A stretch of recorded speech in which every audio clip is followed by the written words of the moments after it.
Man, it is my second trip to Oregon and specifically to Hermiston. And what a wonderful, wonderful welcome that we've received by our hosts, Dax and Sarah. But even here this morning, it's been greatly encouraging just to be here. I understand, and I see some of them scattered through here, and in the back we've got some the young ones among us today. And so before I talk to you guys, I want to talk to these guys. I want to teach them a little something about Ireland. How many people know where Ireland is? Not you guys, them guys. I know you know.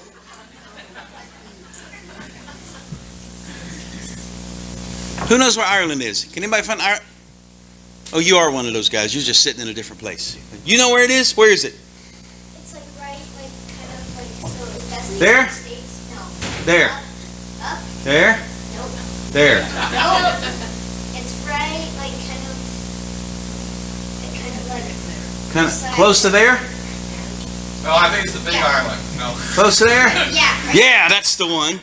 That's the one. So I didn't know exactly where Oregon was because I was a public school student in North Carolina. So I just put a square there that kind of got us there. But then there's Ireland.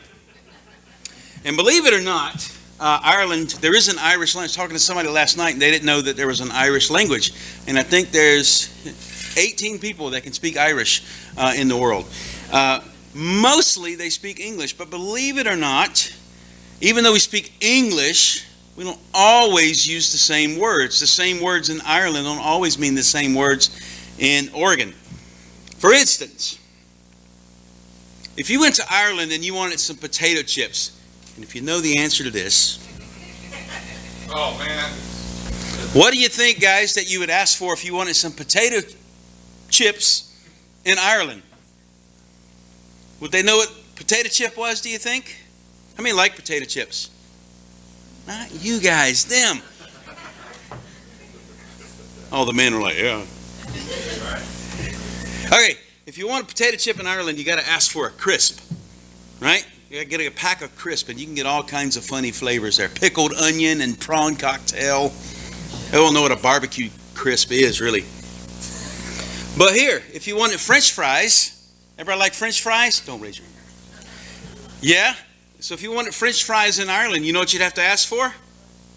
Get this. Chips. That's silly, isn't it? Right? How many like cookies?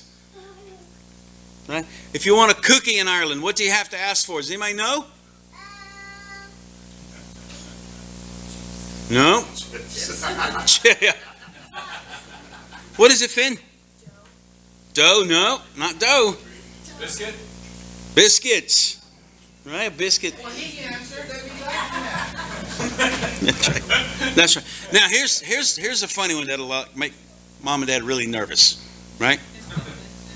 If I came up to you today and I said, "Hey, what's going on? What's up?" You'd know how to answer, right? But if I said that in Ireland, they would say it slightly different. You know how they say that in Ireland? How they would say, "Hey, what's going on? What's new? Any fun happening?" You know what you'd ask? Sounds like a squirrel, but the answer is Jesus. You'd say, and I want everybody to say this with me. What's the crack? What's the crack? Now that sounds like it's pretty dodgy here, but it's really not in Ireland. It's good. And so if you've had a great time, and you wanted to respond to that, and you say, "We had a great time," or "It was a lot of fun," you know what you'd say? Fast forward, Neve.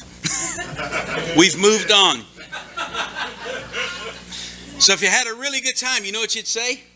The crack was mighty. The crack was mighty.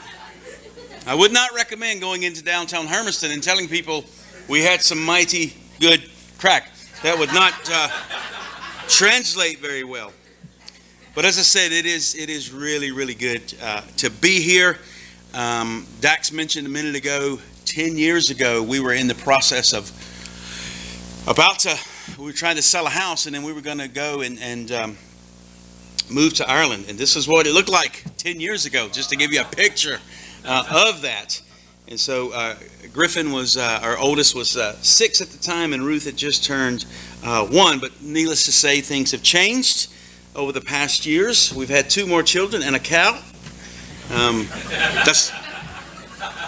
That's not really our cow. That's called a photobomb. Yeah, a cow. But needless to say, so we do have the family here. Barbara and I have been married. June will be 21 years. And so Griffin is now 15 and 8 feet tall, I think. And Ruth is now 10, and Emily, they're all up here, but I won't ask them to stand because that'll embarrass them. But Emily is 8, and then Emily and Lila were both born in Ireland, and Lila is now 6. But we've been serving for nearly 10 years with an organization called OM Ireland, Operation Mobilization. Over the past 10 years, won a number of hats and had a lot of experiences and met a lot of wonderful, wonderful people, including your dear pastor and his wife and their family, and really would count them among our some of our dearest friends on the planet. So we're grateful for those 3 years that we shared there together in Ireland, and it's not too strange of an occurrence when people say missionary in Ireland, and they have a hard time reconciling those two, because often maybe we think of 1040 window and we think of places at the deepest, darkest parts of Africa or wherever, that maybe that's where missionaries are needed, and that's where that's what we think of when we think about, bringing the gospel to the ends of the earth. But just to show you a little bit about kind of Ireland here, I don't know if you can, how well you can see this up here, but every July 31st, there's a mountain in County Mayo called Crowpatrick, one of the highest points in Ireland, very rocky, as you can see. And this is a photograph taken at an annual pilgrimage up Crowpatrick. Now, I don't know if you've been able to see this yet, but you see the gentleman climbing this rocky hill? So he has no shoes on. Do you know why he's doing that? Is that for the kids or us? Yeah, for you guys, yeah. Oh. The kids, they're going to answer Chris or Chip. So, why do you think they're doing that? Yeah, this is an act of penance. This is an act of them sort of paying God back for the sins that they've committed against Him. And Ireland needs to hear this message here, that He saved us not because of righteous things we've done, but because of His mercy. He saved us through the washing of rebirth and renewal by the Holy Spirit. We see this all around the country. We see statues and we see objects of worship other than the Lord Jesus. And Ireland needs to hear this message. This is what Isaiah found back in his day, that their land is filled with idols. They bow down to the work of their hands, to what their own fingers have made. They're worshiping the creation and not the Creator. And then this is a very famous shrine where apparently in 1879, we were just watching a documentary on this. Apparently, you see the images there of Mary and St. John and St. Joseph. There was an apparition there along with this lamb. And so this is another famous point of pilgrimage in the town of Knock, K-N-O-C-K. We still have the big statues outside glass. There's statues everywhere. You drive along the highway. Big statues surrounded by glass. Well, I think that might be inside. This is a kind of a close-up. This might be what you're talking about here. I'm not sure. It was outside. Oh, was it? Yeah. I don't remember. It's been a while since I've been out there. But this is just one example. This is inside the shrine there itself, and there's statues and stations of the cross all around. And so you can see there's a great need for the truth of the gospel to come and to set people free in this land. And it's been said that the single greatest need of any community is an evangelical church. Right? I don't know, let that resonate with you or not, because you think, well, we need a hospital, we need a bank, we need a grocery store. But I would tend to agree with this, that the greatest need in any community is an evangelical church. That means that this church that we're sitting in here is the most important aspect of Hermiston. Why is that? Because we're the possessors of truth, aren't we? We're the pillar and buttress of truth.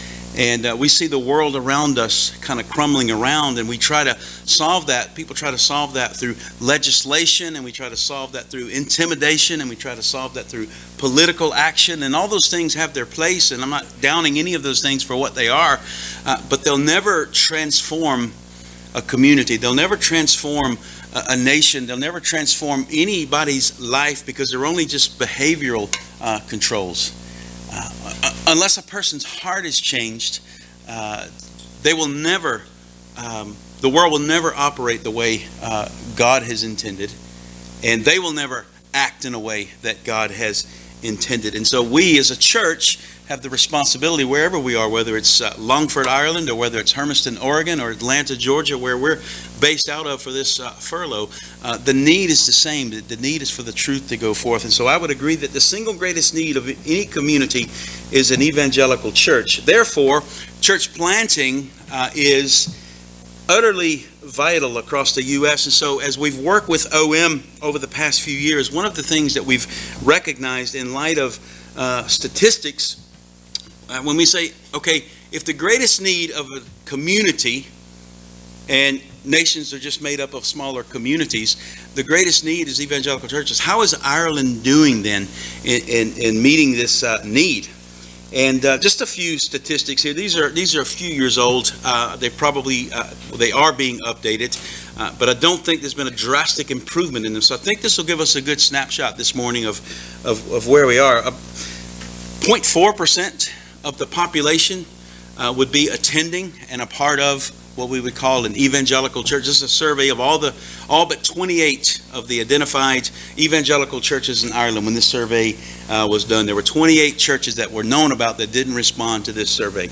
And so you can see the breakdown there between adults, teens, and children. 0.4%. Average attendance on a Sunday morning in an evangelical church is 71. You might go, that's not too bad.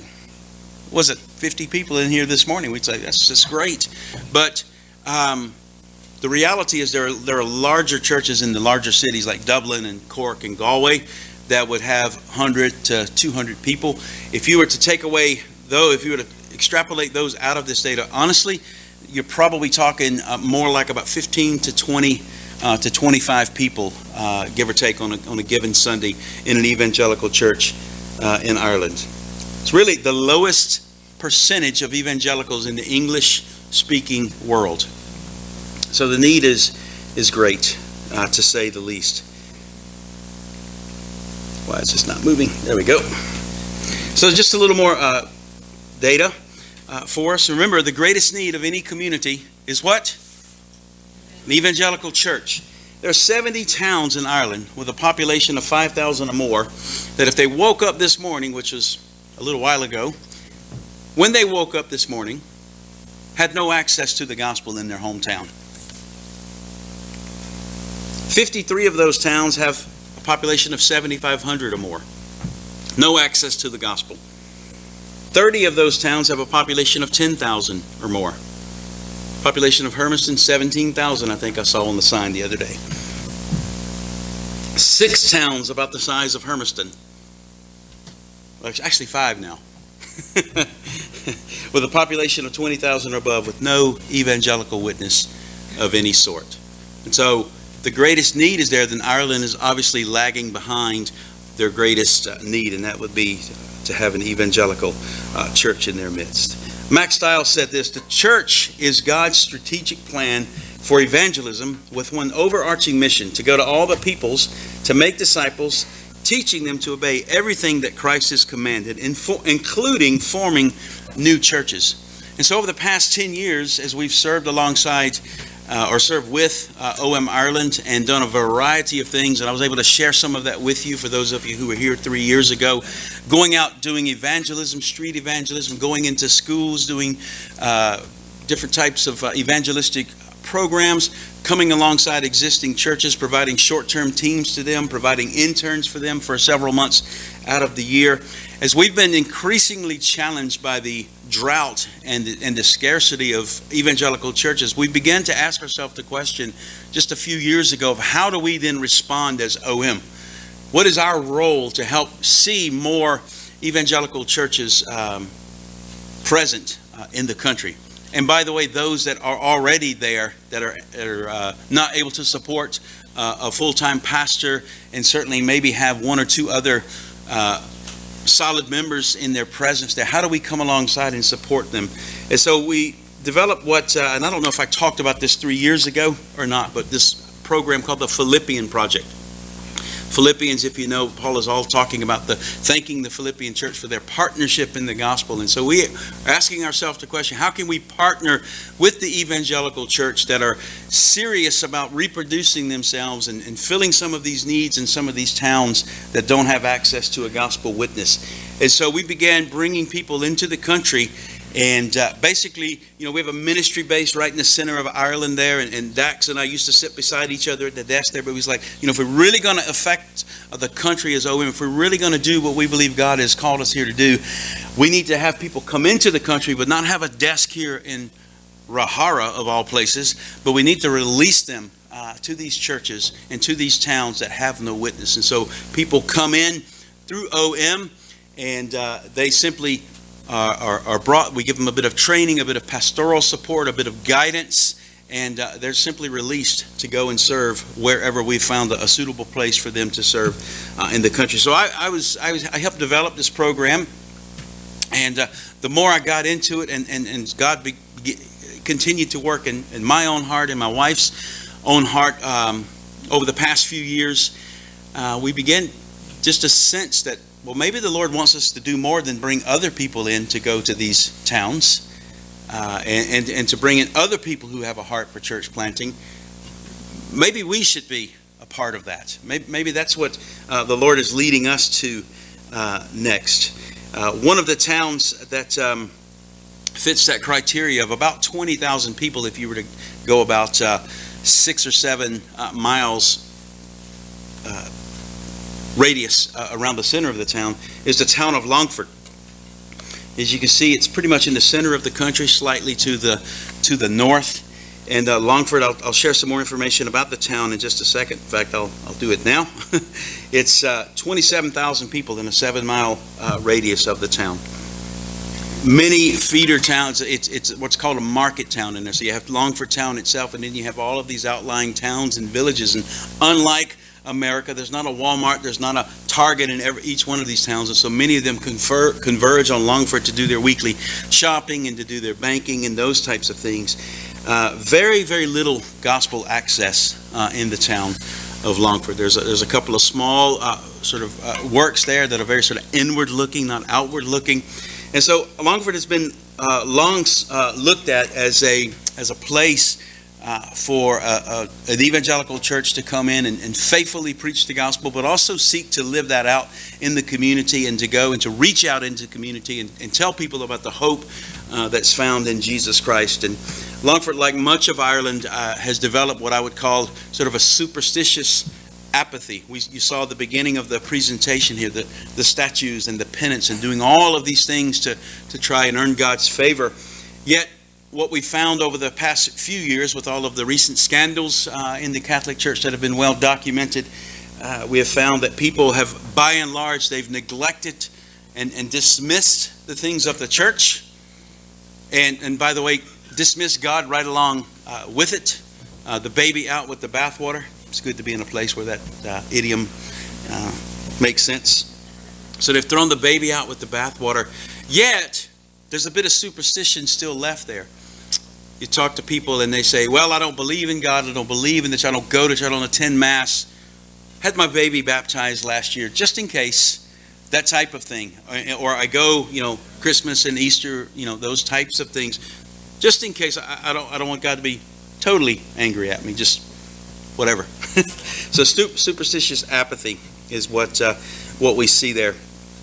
And so, as we began to think about our own ministry and our own experiences in Ireland, seeing this great need, there's a church planting organization in Ireland called Calvary Mission, and the director of that, he's a friend of ours, and they just began to ask us, would we consider praying for the town of Longford about possibly going there and leading a church plant. And the church that we're attending there in County Roscommon, where the Bryants actually attended for a number of years while they were there with us. For years had been doing outreach into the town of Longford. I've been praying about a work to start there. I found that in recent days by a local pastor that he personally has been involved in the churches that he's led, praying for this town for over 25 years that a work would start there. And so we just began to ask God, not should we be in church planting, and not should we go to Longford, but the question kind of got turned around a little bit. Why shouldn't we go and do this? Why shouldn't we take the gifts God has given us and the experiences God has brought us through, and why shouldn't we be a part of seeing a work start? And so it's a very humbling and a very daunting thing, but as I've said, I've never been more excited to stand before people this side of the pond and tell them about what God is doing. And so early this year, late last year, we made the commitment. We're going to go and we're going to start laying the groundwork for a new church to begin there in Ireland or in Longford. And so one of the things, we're not fleece layers or anything like that, but one of the things that was on our heart was, man, we really not want to do this by ourselves. We don't want to be the Lone Ranger or just parachute in and think that we can take this on ourselves. So we began asking God, put a team around us that would help us. And the Lord has very graciously answered that prayer. In our church there in Longford, or in Roscommon, there were two Indian families that already lived in the town. And so they said, we'll go with you.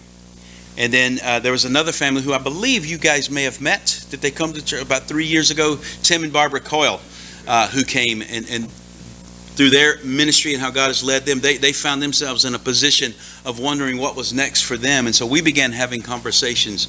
And so the long and short of it is, there we are. There's our core team of people that God has answered our prayers through. And so that's a minority portion of our team. Here's the majority of our team that's here. So when we're all together in the same room, which is hard to happen sometimes with everything that's going on, there are 23 of us from the youngest to the oldest. And in March 18th of this year, by God's grace, we saw the launch of Hope Community Church. Right now we're meeting right in the city or town center of Longford, in the Longford Arms Hotel. We rent a ballroom out, and we launched, as I said, on St. Patrick's weekend of this year, March the 18th. And that was just some photograph here of our first service. And by God's grace, we had 40 people in attendance on that first thing. And we had a little bit of a help from our friends. A couple of OMers came along to support that. But we've been super encouraged just by how people have come out, and we found that there are believers in and around the town who are excited. And I think probably many of them have been part of that, praying for a church to be started in their hometown. And so through our promotion and advertising and our regular outreaches and those kinds of things, I'd say give or take 30-35 people on average have been coming along. Our third Sunday, our little church of 23 welcomed a team of 28 from the States, from our home church. And I could tell you, I don't have all the time in the world this morning to tell you the stories of God's faithfulness and how He opened the doors for us, and how, I'll be honest, in January, I was talking to my friend who led this team over. I said, I don't want to say this to you to discourage you. I said, but I'm starting to question my sanity for agreeing to take on a team this size so early on in the life of our church.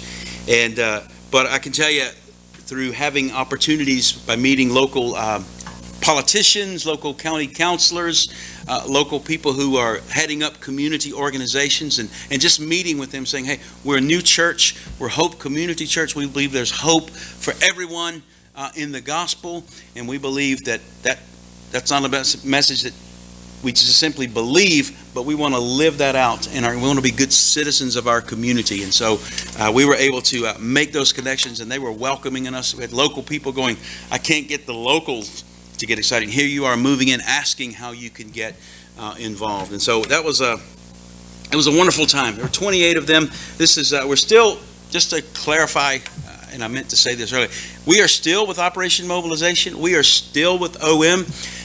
That Philippian Project program that we began and started, we just simply said, we don't want to run it anymore. We want to be part of it. And so we stepped into that role. And so now, while I'm still with OM, I've been completely released from any responsibilities back at headquarters. And I'm now absolutely released to go and just do the work that God, I believe, firmly has called us to in this town of Longford. And so we still have a great friendship and connection there. You might have seen pictures and heard about our big red bus before. We made use of this when the team was there. We did kids clubs in the morning, and then we had an open air park program in the afternoon. And in the park, we were able to engage with just tons and tons of young people playing soccer, or as they call it, football, because they don't really know any better. But I can say that here. Is this being recorded? Cleaned up. We want to talk about doing all things to the glory of God, right? We cleaned up 8 miles of highway, just picking up trash on the side of the road. And you know how many people have said, yes, I saw your the newspaper published pictures of it and everything. He said, we saw your people, and we talked to one of our neighbors and said, yeah, we ran into some of your people, and we saw them on the highway because we were telling them we had a team of 28 in from America. They were asking us these questions like, were they the ones doing such and such? We were like, were they nice to you? Yeah, that was our team. Very good. So it has made a difference there for us, and just a wonderful time. And so we're encouraged this morning. I stand and tell you, as a family and as a ministry, we're greatly encouraged. I want to talk to you a little bit about my friend Shane here. Last October, when we made the commitment, we're going to do this thing. One of the things that we do, and I should have put a picture in here, forgive me for that, but we just set up a book table right in the middle of the town, unless it's raining. And it's just absolutely covered in all kinds of Christian literature, books that deal with specific things, questions that people are asking. And along comes this guy, his name is Shane, we found out, and he started asking all of these questions. And my partner Tim was there talking to him, and I got off doing something else, and I came back into the tail end of that conversation, and Shane says, I haven't been to church in over 20 years. He says, and the reason I haven't been is because I never felt good enough to go. I'll take you back to the slides at the beginning of the presentation. He said, I never felt good enough to go. He said, and you guys are telling me that none of us are good enough to go. And that's not about us being good enough, but it's about going and hearing about Jesus, who's good enough for all of us.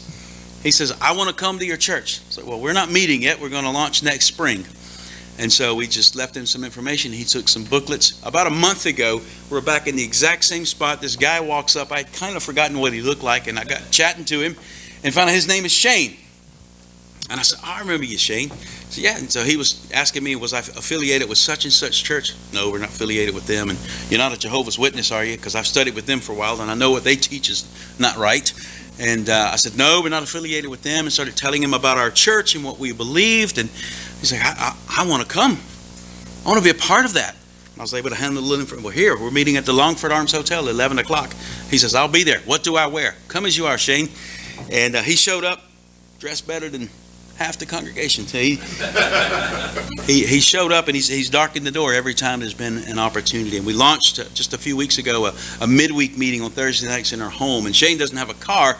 Won't get into all the details of his life, but pretty down and out kind of a guy. And we're riding in the car, taking him home, and he started asking all of these questions, and wanted to know, like, who's funding this thing? I was like, there's people in Hermiston funding this thing. So amazing.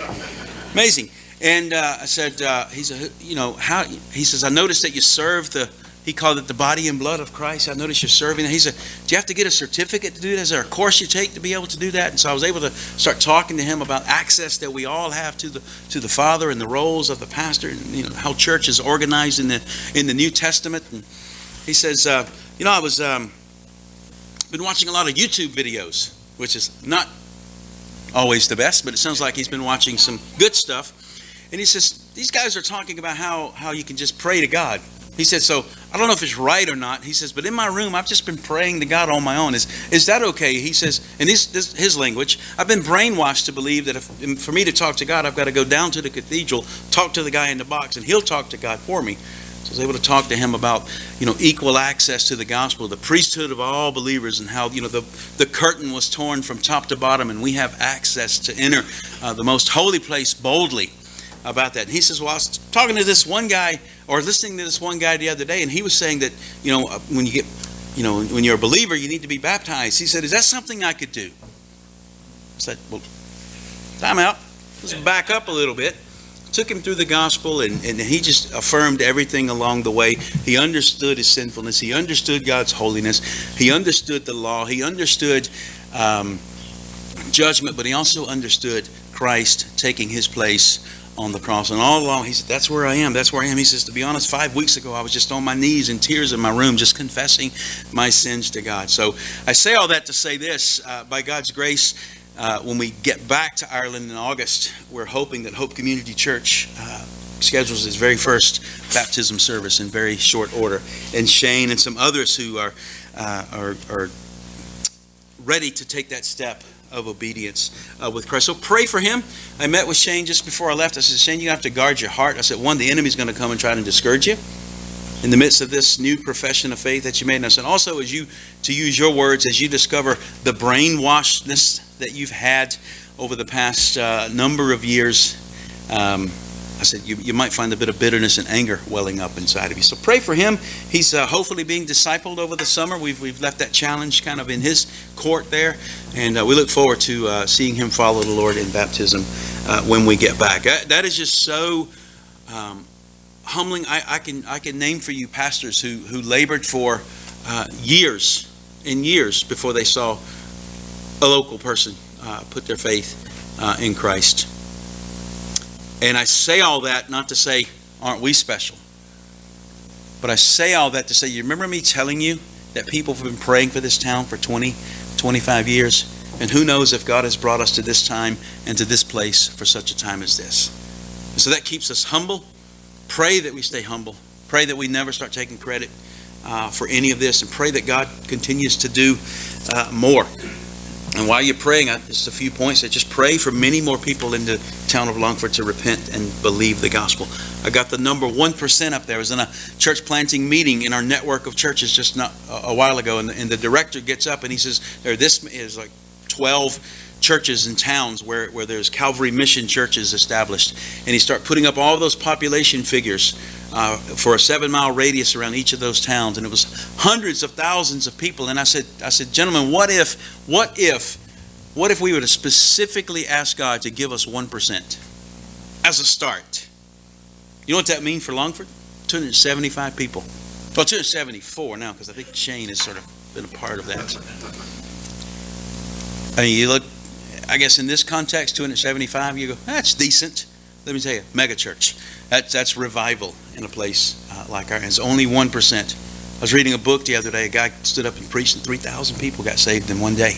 And I believe God can do that type of thing again. And so we're just asking God specifically and regularly for 1%. So would you join us in that?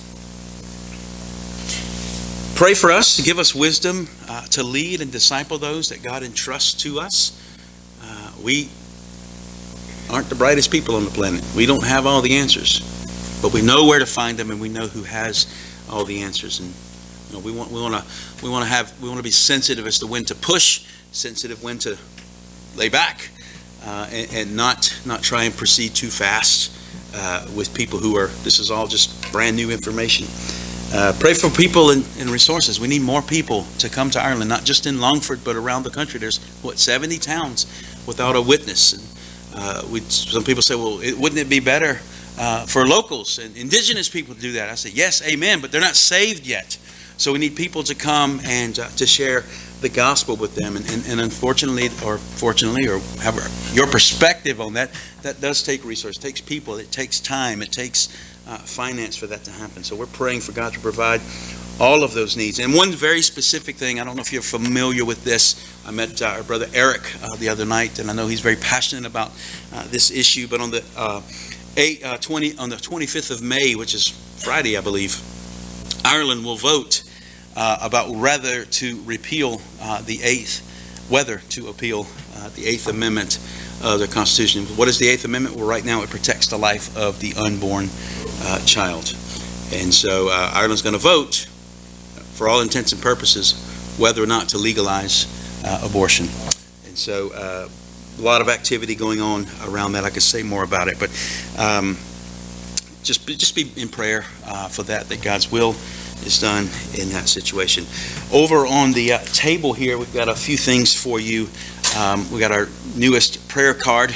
When your kids grow about 8 inches a year, it's necessary to reproduce these every few years. And so I'm going to put that on their tab when they grow up and start paying us back for that. And then if you want to receive, as many of you are already receiving personally our email newsletter and updates. We'd love to send that to you. We try to update you as regularly as we can, and I'm sure we don't do it enough, but we want to keep you informed of how things are progressing and how you can be praying for us. And just to say, if you're receiving this, it's always so encouraging just to get a little blurb back. Thank you or something. I can't tell you. There's one lady at our church, and she always just, great to see you. And just, you wonder, you send those off. Does anybody read these things? But to get that little thing back, like, hey, things great, looking good, be praying for you. Such an encouragement, such an encouragement. But I wanted to leave a little bit of time here for some questions, if I could. I covered a lot of ground there. It's covered 10 years in like 30 minutes. So any questions about Ireland in general or our ministry? Or yes, sir. Just curious, so who is leading the church while you guys are with us? Tim Coyle, who I mentioned earlier, he has taken on the lion's share of that. He's preaching 8 messages from the Gospel of John. We've got 4 guests, some dear brothers and partners in the gospel with us there that'll be coming in. So he's doing that and handling our midweek meetings as well. So nice. Again, that's the nice thing about not doing it on your own. We could never have the opportunity to come and do this if it was just us, but the Lord has provided some great help for us there. Yes. How long do you expect to meet at the hotel? What's your goal? Thank you for asking. We have the hotel room booked through the end of September. And I hope when I get back to Ireland to have a better feel for when and how quickly we could move into a standalone facility. Because I think, one, we don't have the issue that we had a few weeks ago when the hotel called up and said the room is not available this week. 2, I think I was sharing with someone here or last night or somewhere that one of the biggest things is being consistent and having a degree of permanence that's there. So if you're meeting in a hotel room, you never want to come across as we're here today, gone tomorrow. There's been plenty of church planners that have come and had that approach. You come, try it, doesn't work, you move on. And so it just increases that skepticism of the community. And so it's ideal situation by the end of this year, first of next year, close to that, we can be in our own facility.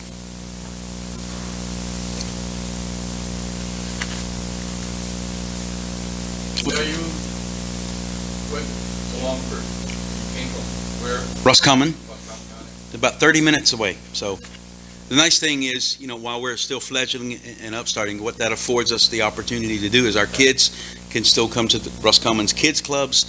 Griffin can still come to the youth meeting. This is just 30 minutes down the road. So, and I can't just emphasize enough how we didn't just go, but we were actually sent to go. And we've got a church and dear brothers and sisters standing behind us in that. So that's What's been the size there? Roscommon, the town itself, 5,000 or 6,000 people. Lucky the church. The church, well, it's a bit depleted now. They probably have around their 40, 50 meeting now because of 23 empty chairs March 18th. So, but, God has been very gracious to them, even with us leaving. They've had visitors come in that had never darkened the door of the church before. So I think that principle of sowing and reaping applies not just to our own personal finances, but anything that we sow into God's kingdom, be it our time, be it our people. The Lord is always going to give an increase in that in His time. Yes, sir.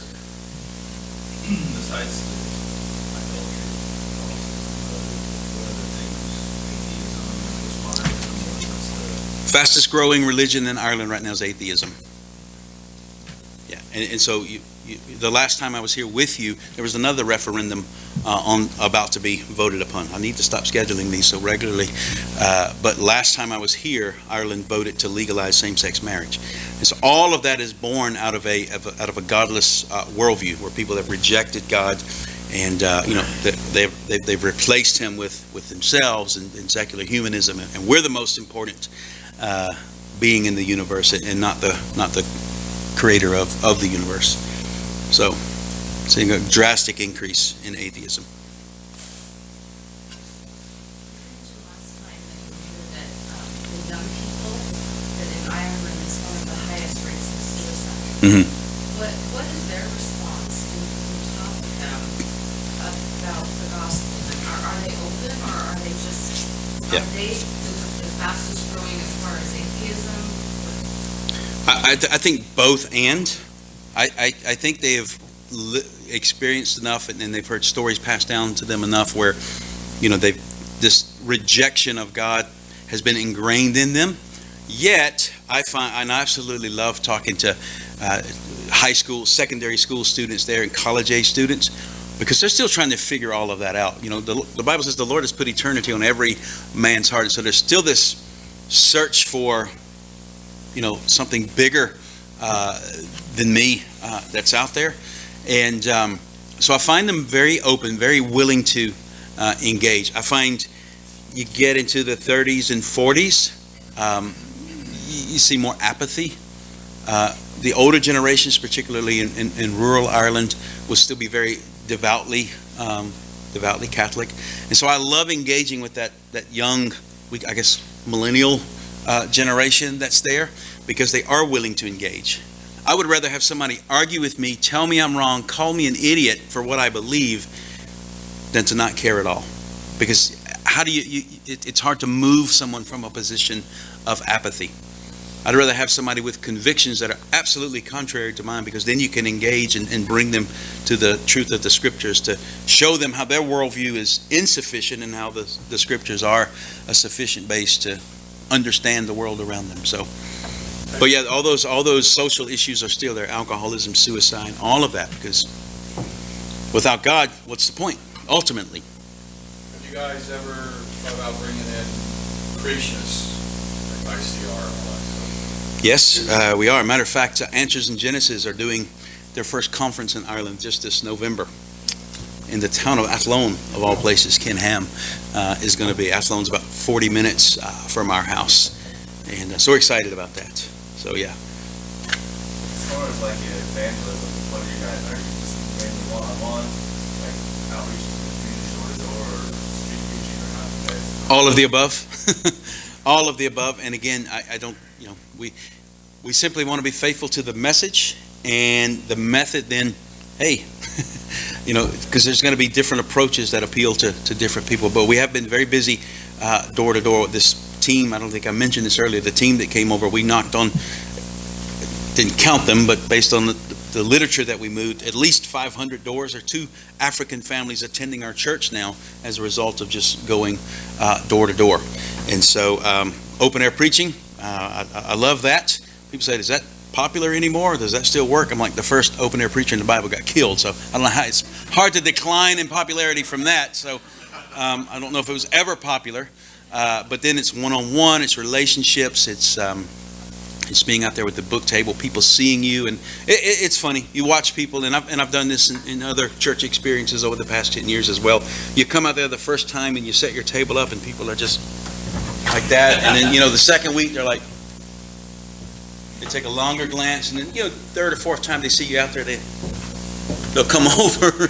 And so again, if you're here 1 week and that's it, you've not really made a difference. But as long as people see that you're sincere, or appear to be sincere and consistent, then they're willing to engage.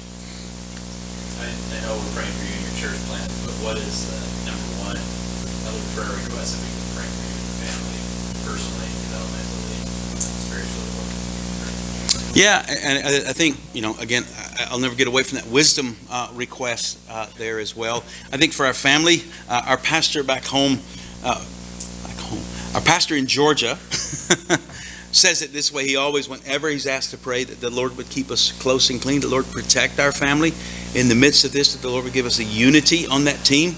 Believe it or not, even on a small team of 20, you might not always agree on everything. So just that the Lord would honor all of that, and that we would seek to please Him in how we're doing. So unity, and just that I would never take my eye off my primary ministry, and for the sake of seeing others and grow in Christ. If you're below it at home, it doesn't matter where else you succeed. So, what time are we going to, Zax? Okay. Any more questions? As far as other religions, I don't know Catholic Church, what other sects do you guys have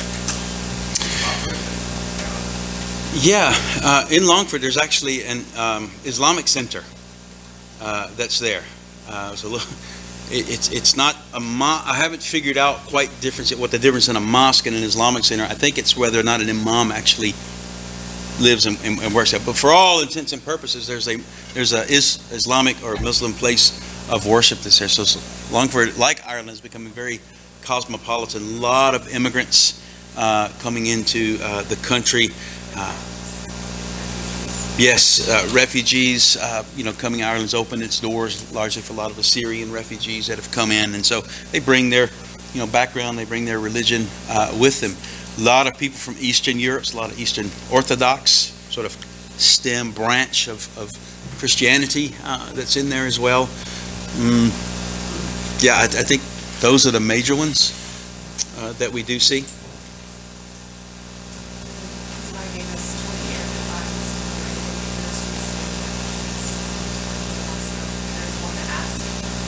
Yeah, there's actually a hostel in the middle of town there. That's where the refugees come, and they're temporarily residing until they can either get long-term residency in the country or until they can figure out what's next for them. And so, in another town in Roscommon, there's some friends of ours that have begun a ministry to refugees at another center, and they've been able to make some great relationships in that. And as I said, as Barbara said, we had some Arabic Bibles and New Testament shipped over to us. And so, you don't really have to leave home these days to reach the nations. The nations are kind of converging. And so that's pretty cool. So we look forward to learning from our friends and how we might be able to reach into that refugee center when we get back. So many opportunities. And, one of the things that we're in the midst of praying through right now, and look, there's a young man who wants to come and serve for a couple of years with us in the area of youth ministry. And he's a very talented musician as well. And so that would be wonderful for us. But I think, you walk the streets of Longford, they're just young people. It's pretty typical in some ways. A lot of towns in Ireland, Dax and Sarah can tell you, they just travel in packs. You go on a Friday, Saturday evening, it's just like a swarm, like gnats, around the towns, and nothing to do except find something to do. And they don't usually find the most fulfilling things to do. And I hear it all the time, and I had someone tell me personally, says, we just have questions, and nobody will give us answers. A young lady told me one time, she says, my parents won't answer my questions. My religion education teachers won't answer my questions. My priest won't even answer my questions. It's all a mystery. Don't waste your time answering these questions. Just get on with life. You're not meant to understand that God works in mysterious ways. And to be honest, her questions weren't that hard. They just had no clue where to go find the answers themselves. How much need is there homeless? Cheap. I think that's especially in the larger cities, which I don't get there as much as maybe I should or some do. But I think in the city areas, that's a bigger issue than in some of the places in rural Ireland. There are. Maybe one more question. Got to be one more. Is there witness evangelism used through sport and soccer? There's a popularity sport in the country, but it doesn't know how it is. Yeah, it is, and I think it has a lot of potential for that. In fact, we're toying around with the idea of this August bringing over a team from Virginia to do just that. I think sport anywhere is a great avenue for the guy. Even those little pickup soccer games that we had in the park there. I mean, just the bonding that took place, like almost instantly between our guys and their guys. And so each day at the end, we just have a little word of testimony and a prayer with them at the end. And so that wasn't planned. That wasn't we didn't have a nice brochure for that. It just happened. And so coming around common interests and common goals. And I think Ireland's a very big sport country.